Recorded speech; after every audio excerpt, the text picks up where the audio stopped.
OpenView Ventures, which is a VC firm that invests in a bunch of different SaaS companies, came out with their annual SaaS benchmarks report. The first theme, I think, which is probably no surprise to anybody, is essentially around being leaner to drive more efficient growth. And this is where I think it gets interesting, which is there's actually not much evidence right now that growth is getting more efficient. And actually, there's evidence that it's getting less efficient as part of this. So overall, year over year, top line growth has dropped, including the top quartile companies across the board. Median gross retention has dropped 5 absolute points across the board. NDR has come down even more, about 10 to 12% absolute percentage points. And of course, this all affects one of the core efficiency metrics, payback period.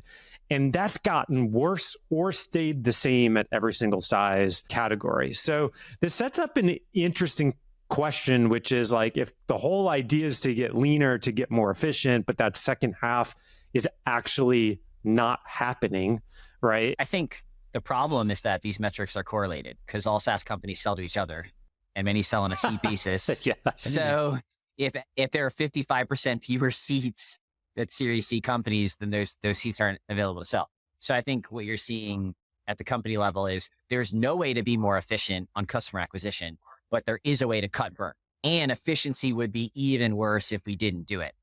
So what you see is the growth rates on all these companies are just not good, but their burn is a lot better. So to Laura's point, they can survive, for a lot longer and potentially wait for the market to be more palatable to like efficient growth.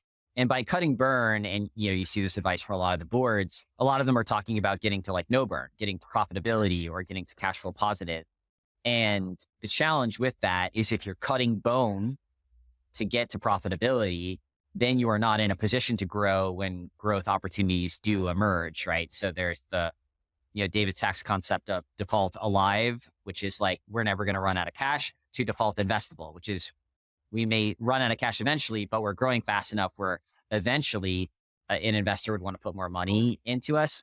And I think the earlier you are, the more likely you want to be default investable versus default alive. If you're Series C or beyond, you may just need to assume there's no more capital.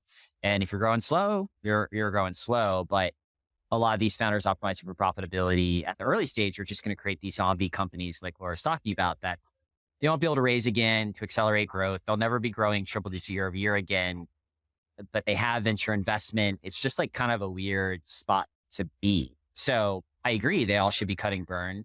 I agree that getting massively more efficient probably isn't possible when no one's buying anything in B2B, which is certainly the case. But if you overcut, when people start buying again, you can't go seize those buying opportunities. So it's just a really tricky spot to be in.